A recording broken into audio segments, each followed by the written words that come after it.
Since day one of Russia's war in Ukraine, Putin has not stopped with the nuclear threats, saying that if anyone decides to meddle and create unacceptable strategic threats to Russia, they must know our response will be lightning quick. We have all the tools for this, and we will use them if we have to. On top of that, Sergei Lavrov, Russia's foreign minister, claimed that NATO is essentially going to war with Russia through a proxy, and arming that proxy. Put these two statements together, and the use of the world's most terrifying weapons sadly no longer seems impossible. Not since the Cold War has a nuclear threat been bigger than today. With this in mind, this video will look at which countries have nuclear weapons and whether the EU remains safe under NATO's nuclear umbrella.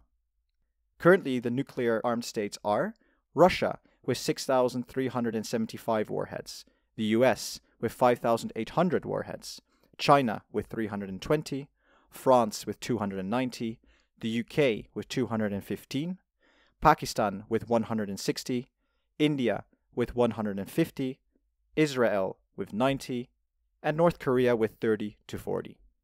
As you can see, Russia and the US have by far the largest arsenal, and ever since Brexit, France is the only EU country that owns nuclear weapons.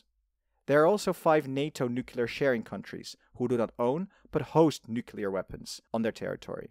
This is part of the US's effort to have their armory spread across the globe, with nuclear bases in Belgium, Germany, Italy, the Netherlands, and Turkey. If necessary, these weapons can potentially be loaded onto the host country's air force for deployment. Throughout the last decade, the US, UK, and France have been able to protect its NATO allies under their nuclear umbrellas, as an attack on one is seen as an attack on all. And while this has worked well over the past few decades, will this continue to work in the future? For one, can the EU continue to rely on the US? And if not, can the EU rely on France? And what should the EU do to remain safe in the future? It is no secret that President Trump threatened to leave NATO in his first presidential term, which fortunately did not happen. But within the Republican Party, anti-NATO rhetoric is not uncommon. In April 2022, in the US House of Representatives, 63 Republican politicians voted against a resolution affirming US support for NATO. Not to mention that 45% of Republican voters see the Western alliance as unbeneficial.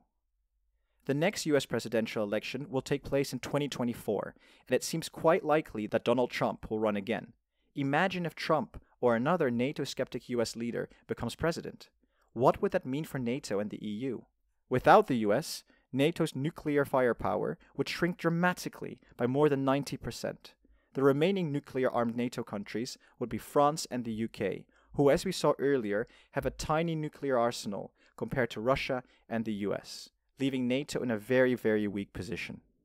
So let's have a look at France, who is just shy of owning 300 nuclear weapons.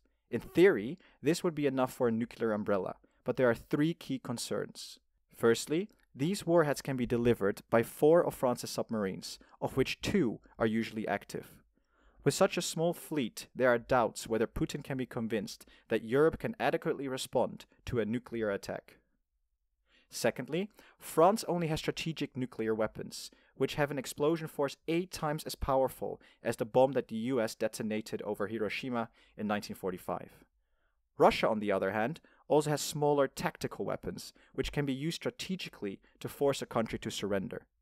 France could only respond to a small Russian warhead with a much larger bomb, risking the annihilation of all of Europe in a counterstrike.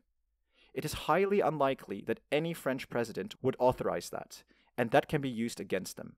Therefore, France's nuclear arsenal is arguably not sufficient to deter nuclear aggression from the East. And then there's the danger that Marine Le Pen, who is both a Eurosceptic and a NATO skeptic, becomes the president of France in 5 years' time. She recently lost against Macron, but this was the finest margin yet.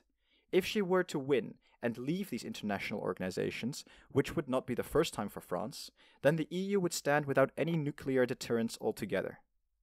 While these scenarios are of course very unlikely, especially with the recent invasion of Ukraine, they are not impossible. And if the US were to leave NATO, the EU would face a very big security threat.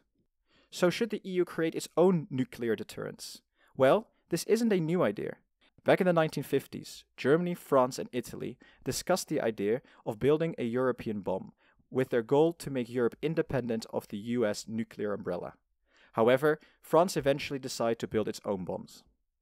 And since then, the 26 other member states have pledged to refrain from building nuclear weapons as part of either the Treaty of Non-Proliferation of Nuclear Weapons, or in Germany's case, the 2+4 Agreement in 1990. So what can the EU do? Well, here are three options. The EU could continue with the status quo, where it relies on NATO and the US. Secondly, the EU can pursue its own nuclear program. Or thirdly, the EU can team up with France to expand and diversify France's nuclear force in service to the EU as a whole. This is probably the most realistic option, but of course, this will create a whole new range of challenges. Check out my video on an EU army if you want more content regarding an EU military. Otherwise, let me know in the comments which option you think is best. On a personal note, I really wish we could live in a world without nuclear weapons. But with the current situation in Ukraine, I think the EU needs to ask themselves these uncomfortable questions.